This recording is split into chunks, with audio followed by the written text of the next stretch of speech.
दुनिया के सबसे अमीर आदमी और दुनिया के सबसे ताकतवर आदमी के बीच में ब्रेकअप हो गया है, और वो भी ऐसा जैसा सोशल मीडिया के निब्बा निब्बियों के बीच में होता है। अभी कुछ महीनों पहले तक एलॉन मस्क कह रहे थे कि I love Trump as much as a straight man can love a man, और वही एलॉन मस्क आज अपने सोशल मीडिया प्लेटफॉर्म पर ट्रम्प की पोल पट्टी खोल रहे हैं। ट्रम्प ने अभी तक अपने ऊपर लगे एलिगेशन के ऊपर कोई जवाब तो नहीं दिया है, लेकिन उन्होंने भी इतना कह दिया है कि Elon has lost his mind. और भाई कोई आदमी पागल भी क्यों ना हो, क्योंकि ट्रम्प ने जो हरकत की है उससे एलॉन मस्क के पर्सनल वेल्थ से $34 बिलियन कम हुए हैं। तो ऐसा क्या हुआ कि वो एलॉन मस्क जो ट्रम्प की रैलियों में तालियां बजा रहा था, कूद रहा था, नाच रहा था, वो अचानक से ट्रम्प के खिलाफ हो जाता है, उसे झूठा, बेईमान और हिपोक्रेट बोलने लगता है। क्या है वो बिग ब्यूटीफुल बिल जिसे इन दोनों के बीच की लड़ाई की वजह बताया जा रहा है? ट्रम्प क्यों हर मुद्दे पे यू टर्न ले रहे हैं और इंडिया को इससे क्या सीखना चाहिए? ये लड़ाई सिर्फ दो आदमियों की नहीं, बल्कि दो बड़े ईगोज और आइडियोलॉजी की लड़ाई है, और इस लड़ाई के बारे में आपको इस वीडियो में सब कुछ पता चलेगा। तो चलिए बिना किसी देरी के इस वीडियो को शुरू करते हैं।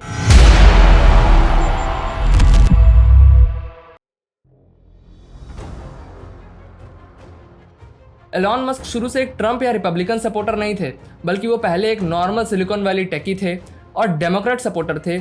यहाँ तक कि उन्होंने बराक ओबामा के री इलेक्शन कैंपेन में बहुत हैवी अमाउंट की डोनेशन भी की थी। और 2016 के चुनाव में भी एलॉन मस्क ने कहा था कि देश को लीड करने के लिए ट्रम्प एक सही आदमी नहीं है, और उन्होंने हिलरी क्लिंटन को सपोर्ट किया था। 2017 में ट्रम्प पेरिस क्लाइमेट अकॉर्ड से विथड्रॉ कर लेते हैं।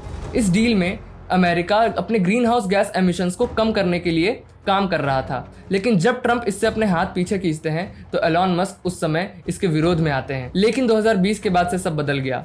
मस्क को लगा कि जो डेमोक्रेट्स है वो प्रो बिजनेस नहीं रहे। उनके वोक आइडियोलॉजी और ओवर रेगुलेशंस की वजह से बिजनेसेस को काफी लॉस हो रहा था, और उनको ऐसा लग रहा था कि ये अमेरिका को नीचे ले जाएगा। इसके अलावा इलीगल इमिग्रेशन और हायरिंग प्रोसेस में भी जो वोकिज्म का कीड़ा घुस गया था, एलॉन मस्क उसके भी अगेंस्ट थे। और बस यहीं से शुरू होता है उनका आइडियोलॉजिकल शिफ्ट। मस्क खुद कहते हैं कि I used to vote democrat but they have become the party of division and hate, और वो खुल के कहते हैं कि अब तो मैं रिपब्लिकन को ही वोट दूंगा। 2024 में जब ट्रम्प के ऊपर असैसिनेशन अटेम्प्ट होता है तो वहां से एलॉन मस्क और ट्रम्प का जो ब्रोमांस है वो पीक करने लगता है। उस समय एलॉन मस्क एक्स पर पोस्ट करके खुला ऐलान करते हैं कि वो आज से डोनाल्ड ट्रम्प को एंडोर्स कर रहे हैं। और जब ट्रम्प प्रेसिडेंट बनते हैं तो एलॉन मस्क को मिलता है डिपार्टमेंट ऑफ गवर्नमेंट एफिशिएंसी यानी कि डोज, जिसका काम होता है सरकार के फालतू खर्चों को कम करके रेड टेपिज्म को खत्म करना, जिससे अमेरिका में बिजनेस करना आसान हो और ब्यूरोक्रेसी से हर चीज में अड़ंगा ना लगे। एलॉन मस्क की इतनी पावरफुल छवि सामने आने लगी थी कि मीडिया हाउसेस तो उनको को प्रेसिडेंट भी बोलने लगे थे। लेकिन धीरे धीरे ट्रम्प की पॉलिसीज ऐसी होने लगी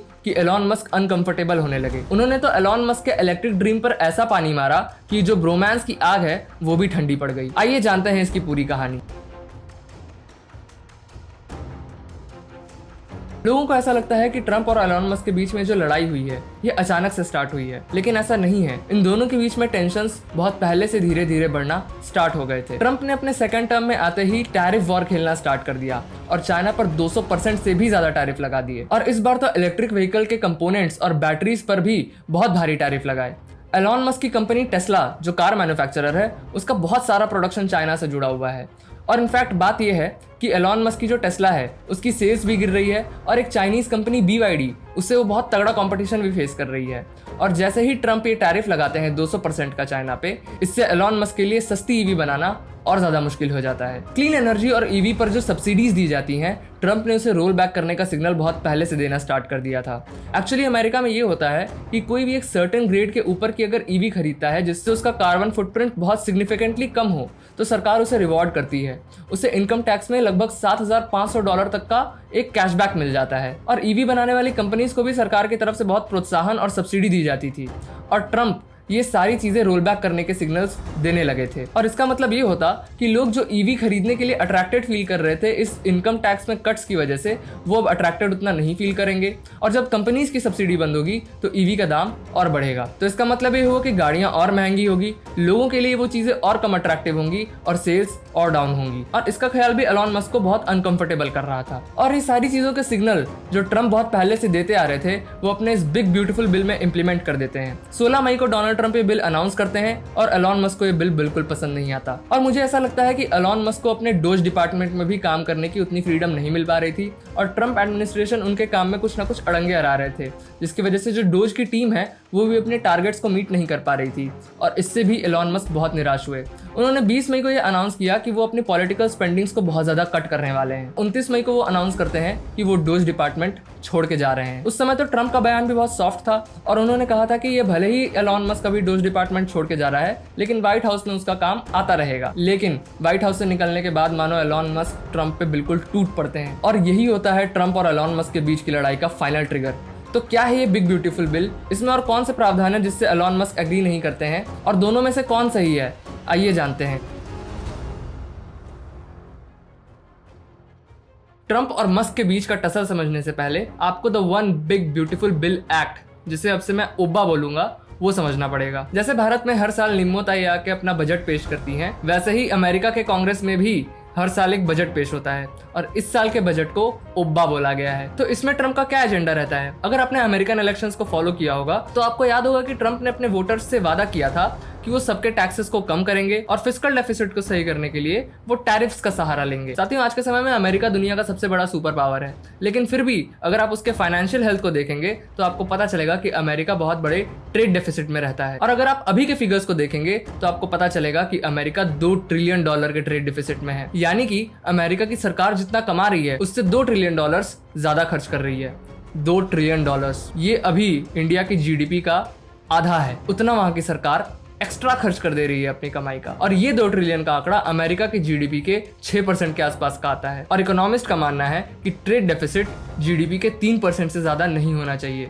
यानी कि अभी का अमेरिका का ट्रेड डेफिसिट सेफ जोन से लगभग दुगना है। अब दिक्कत यह है कि अगर ट्रंप अपने चुनाव का वादा पूरा करने जाएं और लोगों के टैक्स को कम करें तो इसका मतलब ये होगा कि सरकार की आमदनी भी कम होगी, जिससे ट्रेड डेफिसिट और ज्यादा बढ़ेगा। और ट्रेड डेफिसिट को बैलेंस करने के लिए ट्रंप का क्या प्लान था?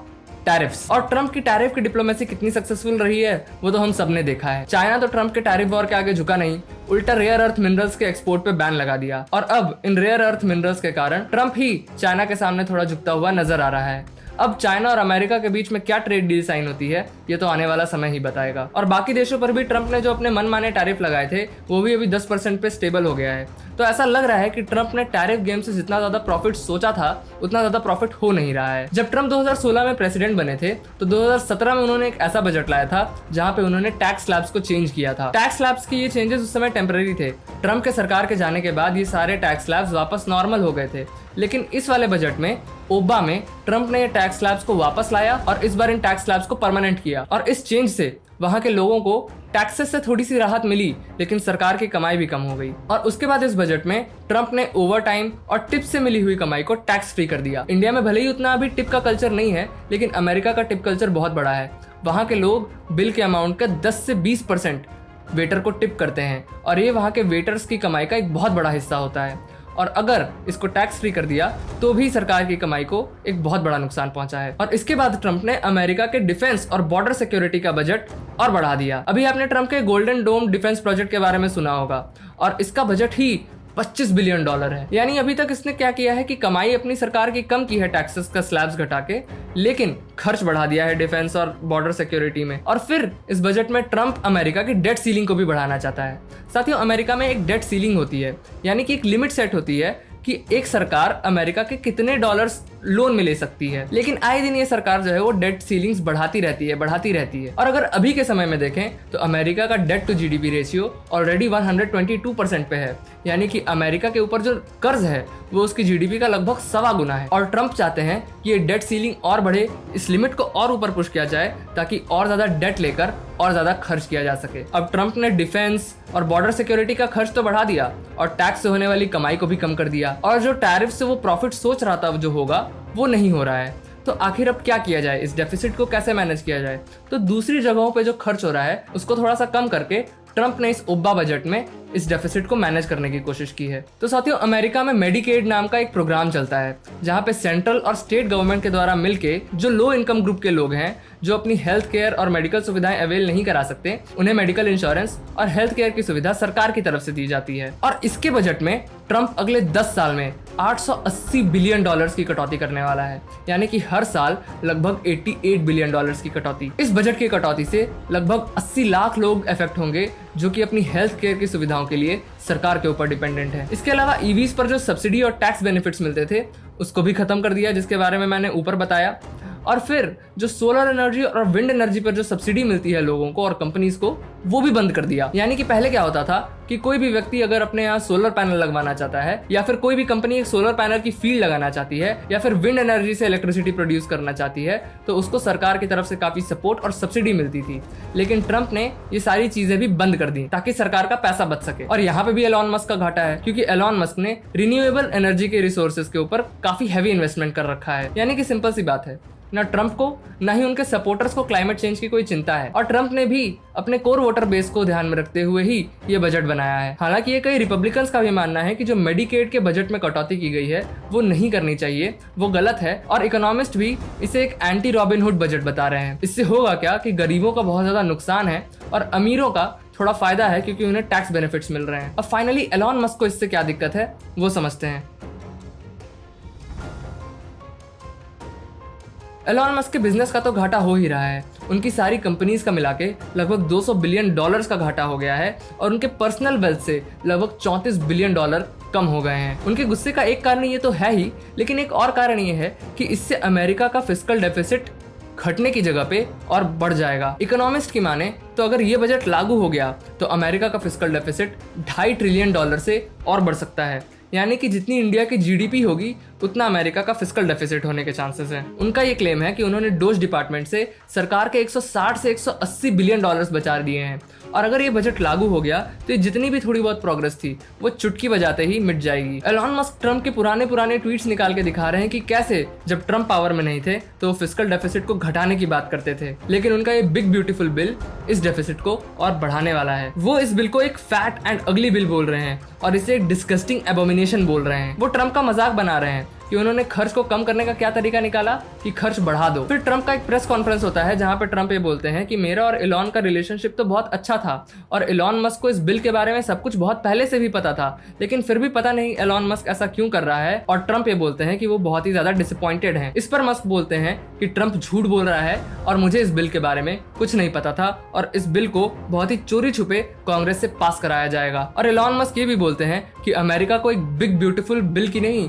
बल्कि एक स्लिम ब्यूटीफुल बिल की जरूरत है। वो ये कहते हैं कि जो मेरी ईवीज पे इंसेंटिव्स और सब्सिडीज मिल रही थी उसको हटा दो, कोई दिक्कत नहीं है, लेकिन ऑयल एंड गैस पे जो गवर्नमेंट सब्सिडी मिलती है वो भी हटाओ, वरना ये जो रिन्यूएबल एनर्जी पे जो सब्सिडी हटाई गई है वो अनफेयर है। और फिर एलॉन मस्क पोस्ट करते हैं कि अगर मैं ट्रंप का साथ नहीं देता तो ट्रंप चुनाव हार जाता। और फिर वो ट्रंप को एहसान फरामोश भी बोल देते हैं। और फिर आता है ट्रंप को गुस्सा। वो बोलता है कि इस बिल से एलॉन मस्क के ईवीज को घाटा हो रहा है, इसलिए एलॉन मस्क इस बिल का विरोध कर रहा है। और दूसरी बात ये कि अगर तुम्हें गवर्नमेंट की डेफिसिट्स की इतनी ही चिंता है तो तुम्हारी कंपनीज को जो गवर्नमेंट के कॉन्ट्रैक्ट्स मिले हुए हैं उसको बंद कर देते हैं और ये गवर्नमेंट की स्पेंडिंग्स को कम करने का सबसे अच्छा तरीका होगा जिससे डेफिसिट्स भी घट जाएंगे। और फिर तो मुझे लगता है कि एलॉन मस्क का दिमाग फट गया होगा, क्योंकि वो एक बहुत बड़ा खुलासा करते हैं। वो ये बोलते हैं कि ट्रंप का नाम भी एप्स्टीन आइलैंड के केस में था। साथियों, ये एक बहुत ही बड़ा एलिगेशन है, क्योंकि एप्स्टीन कौन था? वो एक पीडोफाइल अमेरिकन बिजनेसमैन था जो अपने एक प्राइवेट आइलैंड में ऑर्जीज ऑर्गेनाइज करवाता था और वो भी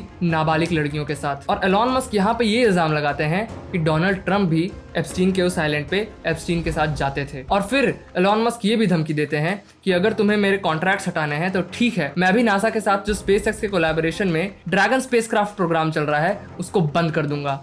और ये यूएस के स्पेस मिशंस के लिए एक बहुत बड़ा सेटबैक होता। और इसके बाद भी एलॉन मस्क रुकते नहीं हैं। वो बोलते हैं कि अब मैं अपनी खुद की एक पॉलिटिकल पार्टी बनाऊंगा जो 80% लोग हैं अमेरिका के, जो मिडिल क्लास हैं, उनको रिप्रेजेंट करे। और तो और वो ट्रंप के खिलाफ एक इम्पीचमेंट मोशन लाने का भी प्रस्ताव रखते हैं जिसमें कि प्रेसिडेंट को उसकी पोस्ट से हटाया जा सकता है। और इसके बाद बैक चैनल्स में जरूर ट्रंप और एलॉन मस्क के टीम्स के बीच में कुछ बात हुई होगी और एलॉन मस्क इसके बाद शांत हो जाते हैं। बस इसके बाद दोनों तरफ से कोई भी पोस्ट नहीं आते, लेकिन ट्रंप के ऊपर जो इल्जाम लगे हैं वो बहुत गहरे हैं और ट्रम्प इससे कैसे टैकल करते हैं ये देखने वाली बात होगी। वैसे इस पूरी लड़ाई में कौन सही और कौन गलत, आपको क्या लगता है मुझे कमेंट सेक्शन में जरूर बताइएगा। अगर मैं अपना ओपिनियन दूं तो मुझे ऐसा लगता है कि इस पूरी लड़ाई में एलॉन मस्क के अपने पर्सनल गेन्स तो जरूर छुपे हुए हैं, लेकिन अगर अमेरिकन इकोनॉमी और अमेरिकन इकोनॉमी के हेल्थ की बात करें तो मुझे यहाँ पे भी एलॉन मस्क के जो सजेशंस हैं वो ज्यादा बेटर लगते हैं कि आपको ऐसा कोई भी बिल लाने की जरूरत नहीं है जिससे कि देश का फिस्कल डेफिसिट और बढ़े, क्योंकि ये ऑलरेडी एक बहुत ही डेंजरसली हाई लेवल पे है और उस देश के फिस्कल डेफिसिट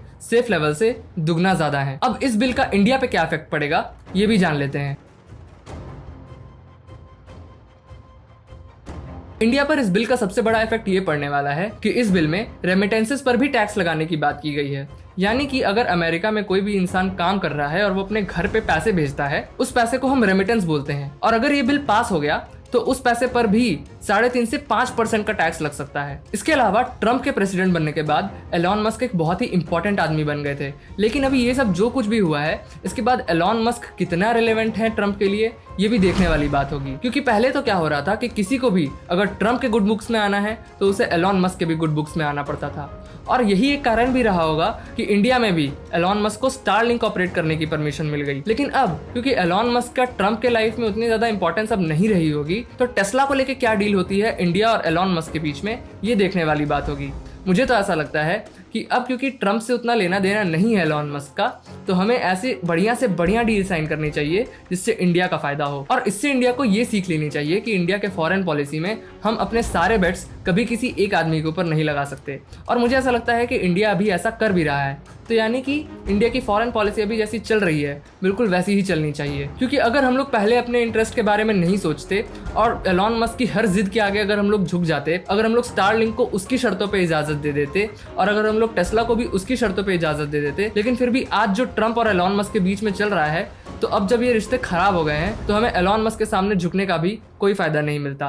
तो अच्छा हुआ कि हमने स्टारलिंक को भी तुरंत एक्सेप्ट नहीं किया। शायद हमने अपने टर्म्स एंड कंडीशंस मनवाए ही होंगे और एलॉन मस्क ने माने ही होंगे, तभी एलॉन मस्क के स्टारलिंक को इंडिया का एक्सेस मिला है, और फिर टेस्ला के मामले में भी हम नहीं झुके हैं। ये भी एक अच्छी बात है। बस हमें ये बात याद रखनी है कि हमें इस फॉरेन पॉलिसी को कंटिन्यू रखना है। साथियों, आशा करता हूँ कि आज के इस एपिसोड में आपको ओबा के बारे में सब कुछ पता चल गया होगा।